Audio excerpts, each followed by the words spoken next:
গরম আসার আগেই কিন্তু এই রেসিপিটা দেখে নিন। এটা এতটাই সুস্বাদু যে একবার দেখার পরেই কিন্তু বারবার বানাতে ইচ্ছে যাবে। নমস্কার, কেমন আছেন সবাই? আশা করছি সবাই খুব ভালো আছেন, সুস্থ আছেন।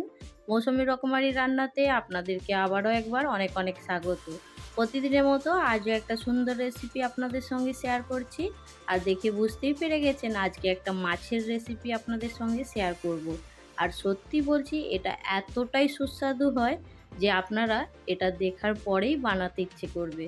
তো অবশ্যই রেসিপিটা সম্পূর্ণ দেখবেন আর কেমন লাগলো জানাতে ভুলবেন না। বন্ধুদেরকে একটা সত্যি কথা বলছি, আজকের এই রেসিপি আপনারা বানানোর পরে যখন ভাত খাবেন দুপুরে, তখন কিন্তু এক মুঠোর জায়গায় দু মুঠো ভাত খাবেন। আর এটা আমি আমার মন থেকে বলছি, এটা এতটাই সুস্বাদু হয়, পেট ভরে যাবে কিন্তু মন ভরবে না। আমি বলছি একবার অবশ্যই এইভাবে বানিয়ে দেখবেন। তো চলুন, বানানোর জন্য আমি এইখানে নিয়ে নিয়েছি পমফ্রেট মাছ। তো এটা পমফ্রেট মাছই কিন্তু বেশি টেস্টি হবে। তো আপনারা যদি পোনা মাছ কিংবা কাতলা মাছ দিয়ে বানাতে চান তো বানিয়ে দেখতে পারেন। কিন্তু আমি এই মাছ দিয়ে বানিয়েছি বলে সেই জন্য আমি এর টেস্টটা বুঝতে পেরেছি, সেটাই আপনাদেরকে বলছি যে অসম্ভব সুন্দর টেস্ট হয়। তো এইখানে দেখুন মাছগুলো ধুয়ে পরিষ্কার করে একদম সুন্দর করে কেটে নিয়েছি। আর মাছের মধ্যে নুন হলুদ দিয়েছি। আর মাছ ভাজার সময় কিন্তু অনেকেই বলে মাছ ফেটে যায়, তো তার জন্য দেখুন আমি একটু হাফ চামচ বেসন নিয়েছি। আর বেসনটা খুব ভালো করে দেখুন হলুদ নুন বেসন খুব ভালো করে মাছের সঙ্গে মাখিয়ে নিচ্ছি। আর এই টিপসটা আপনারা একবার ফলো করে দেখতে পারেন। পমফ্রেট মাছ ভাজার সময় তখন কিন্তু অল্প একটু বেসন দিয়ে মাছগুলো খুব ভালো করে মাখিয়ে নেবেন, তাহলে কিন্তু মাছগুলো আর ফাটবে না। এই জিনিসটা আপনারা একটু ফলো করে দেখতে পারেন। তো আপনারা কিন্তু আমার ভিডিওতে একটু আগেই দেখতে পাবেন মাছগুলো আমি কতটা সুন্দর করে ভেজে নেব। আর মাছগুলোর মধ্যে কোনো রকম ফাটাফাটি থাকবে না। তো সুন্দরভাবে মাছগুলো ভেজে নেব। তো মাছগুলো দেখুন আপনাদের সঙ্গে কথা বলতে বলতে আমি সুন্দর করে মাখিয়ে নিয়েছি। আর আমার মাছগুলো ম্যারিনেট করা হয়ে গেছে। এবার মাছটা ভাজার জন্য আমি একটা কড়া গরম করে নেব। আর কড়াটা কিন্তু খুব ভালো করে গরম করে নিতে হবে। তো এইখানে দেখুন গ্যাস অন করে কড়াটা খুব ভালো করে আমি গরম করে নিয়েছি। এবার এর মধ্যে মাছ ভাজার জন্য সরষের তেল দিয়ে দিলাম। তো দেখতে পেয়েছেন কড়াটা খুব ভালো করে গরম করে নিয়েছি, একদম তেল দেওয়ার সঙ্গে সঙ্গে কিন্তু ধোঁয়া উঠে গেছে। তো তেলটা এবার গ্যাসের ফ্লেমটা আমি একটু কমিয়ে দিয়েছি।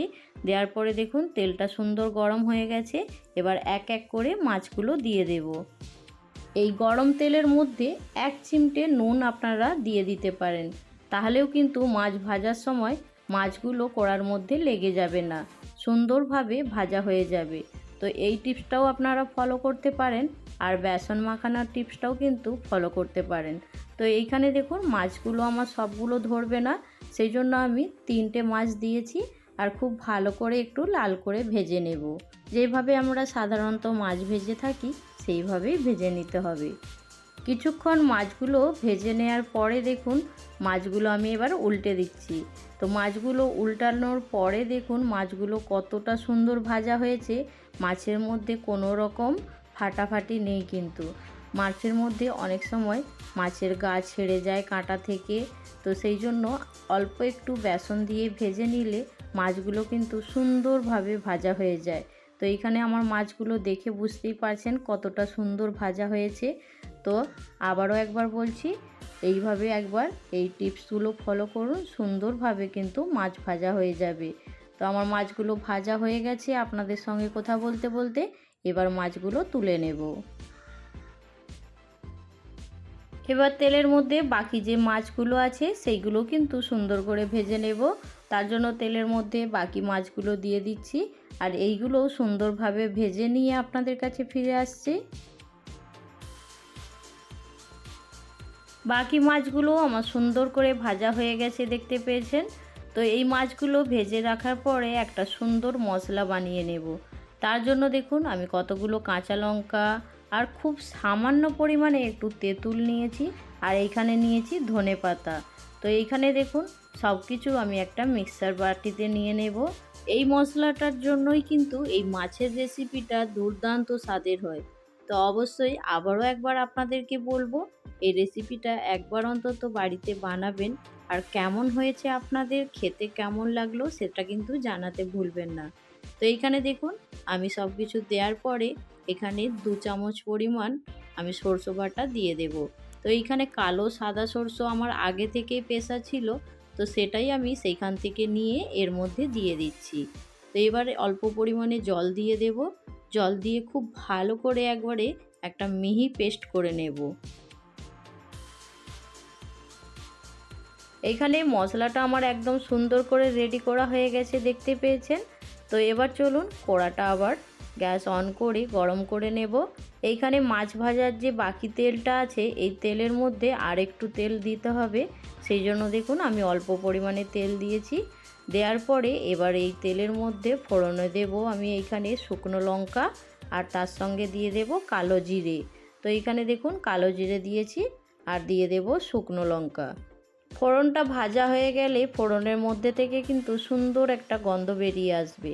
তারপরে যে মশলাটা আমি বেটে রেখেছিলাম সেই মশলাটা এর তেলের মধ্যে দিয়ে দেব। মশলাটা দেওয়ার পরে একদম দেখুন ধোঁয়া ধোঁয়া হয়ে গেছে। তো এইবারে দেখুন আমি মশলাটা খুব ভালো করে একটু নাড়াচাড়া করে নিচ্ছি। ধনেপাতার যে হালি গন্ধটা থাকবে সেটা চলে যাবে। আর আবারও বলছি, এই মাছের রেসিপিটা কিন্তু দুর্দান্ত হয়, একবার অন্তত বাড়িতে বানাবেন। তো এইখানে দেখুন আমি দিয়ে দিয়েছি হাফ চামচের মতো একটু গুঁড়ো লঙ্কা, আর খুব সামান্য পরিমাণে একটু হলুদ গুঁড়ো। হলুদ গুঁড়োটা খুব বেশি দিলাম না, তাহলে কালারটা একটু খারাপ হয়ে যাবে, সেই জন্য অল্প পরিমাণে হলুদটা দিয়েছি। আর এইখানে মশলাটা একটু কষিয়ে নিয়েছি, নেওয়ার পরে এবার দিয়ে দেব জল। খুব বেশি জল দেব না, এর মশলাটা একটু গায়ে গায়ে রাখবো, খুব বেশি পাতলা হবে না। তো এইখানে অল্প পরিমাণে জল দেওয়ার পরে জলটা একটু ফুটিয়ে নেব। মশলার মধ্যে এবার দিয়ে দেব স্বাদ মতো নুন। এবার দেব খুব সামান্য পরিমাণে একটু চিনি। এইখানে যেহেতু তেঁতুলটা দেয়া আছে, তো টকের ব্যালেন্সটা ঠিক করার জন্য অল্প পরিমাণে একটু চিনিটা দিতে হবে, তাহলে খেতে কিন্তু বেশি ভালো লাগবে।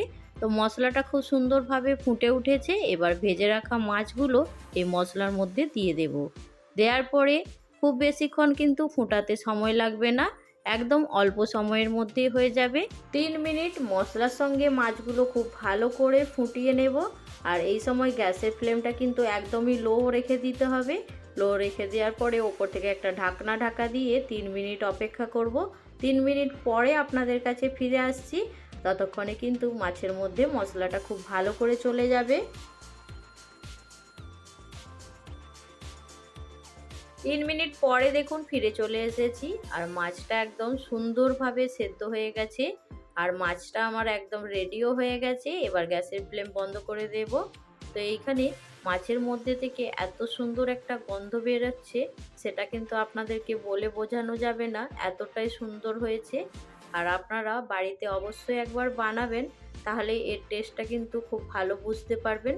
আর আপনাদের রেসিপি কেমন হয়েছে সেটা কিন্তু জানাতে ভুলবেন না। আর আজকে আমার রেসিপি আপনাদের কেমন লাগলো সেটাও কিন্তু জানাতে ভুলবেন না। সবশেষে বন্ধুদের কাছে একটা সুন্দর করে ছোট্ট রিকোয়েস্ট করছি, আজকের রেসিপি দেখে আপনাদেরকে রেসিপির কোনো অংশ যদি ভালো লাগে অবশ্যই কিন্তু ভিডিওতে একটা লাইক দিয়ে সম্পূর্ণ ভিডিওটা দেখে নেবেন। আর যদি খুব বেশি ভালো লাগে, যারা আজ নতুন আমার চ্যানেলে ভিজিট করছেন, আপনারা কিন্তু আমার চ্যানেলটা সাবস্ক্রাইব করে আপনারা আমার পাশে থাকবেন। তো আপনাদের একটু একটু সাপোর্ট পেলে আমি এগিয়ে যেতে পারবো। তো এইখানে সাপোর্ট ছাড়া কিছুই সম্ভব নয়, আপনারা সাপোর্ট করবেন। আর এই রকমই সুন্দর সুন্দর রেসিপি আপনাদের সঙ্গে শেয়ার করার জন্য আরও একটা নতুন ভিডিওর সঙ্গে দেখা হবে। দুপুরে ভাতের সঙ্গে কিন্তু এই মাছের রেসিপিটা একদম জমে যাবে।